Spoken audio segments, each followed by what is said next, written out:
মহিলা আছে নাকি?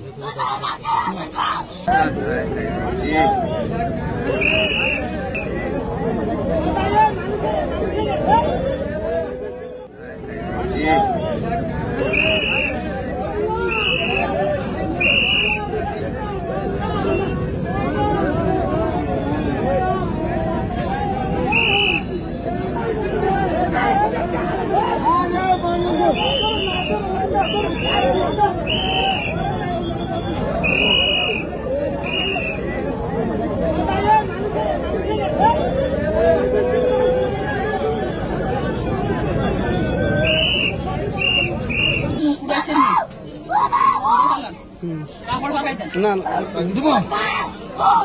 মহিলা আছে নাকি?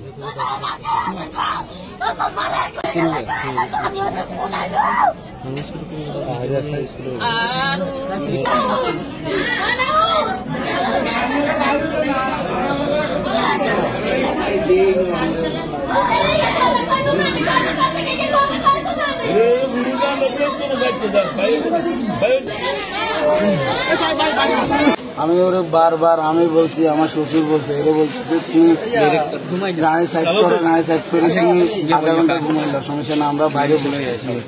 বলতেছে সমস্যা না, আমি আস্তে আস্তে যাবো না, আস্তে আস্তে ভিতরে সে কাজ করে দিয়েছে।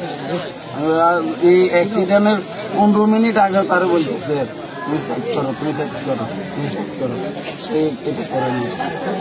সে গাড়ি নিচে যাওয়ার পরেও পানির উপরে পানি গাড়ি বাসতেছে, পানির ভিতরে যাইতেছে না। আমি সবাই ধরে বসে গেছি, তারা বলতেছে তুই লক করলে আমরা সবাই বাইরে যাবো। সে বলতেছে ওকে ওকে বলি, ও গ্লাস খুলিয়ে নিজে বাইরে যায়, ওই গ্লাসে দিয়ে পানি ঢুকি, সবাই গেছে।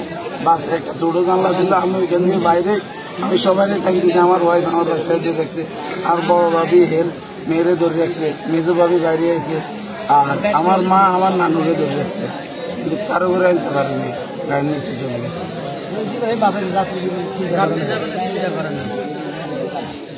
চলে আসছে ওমান থেকে, আমরা ঢাকা থেকে হেতারে আনতে গেছি। আপনার কারা কারা গেছেন পরিবারের সদস্য? পরিবারের সদস্য আমি গেছি, আমার পরিবার গেছে, আমার শাশুড়ি গেছে, আমার ছেলে বউ গেছে, আমার নাতিরা গেছে, আমার ভাই গেছে, আমার হিতরা গেছে। ড্রাইভার কয়েকবারে গাড়িরে মানে ইয়ে করছে, ঘুমের যোগে মানে গাড়ি এদিকে এদিক টাইট দিয়েছে, টাইট দেওয়ার পরে দিয়ে বারে গেছি তুই কতক্ষণ ঘুম দিল, আমরা দরকার একটু পরে যাই, তখন এই কথা যে একটু চলে গেছে, আর সমস্যা হইতো না, আস্তে আস্তে যাই।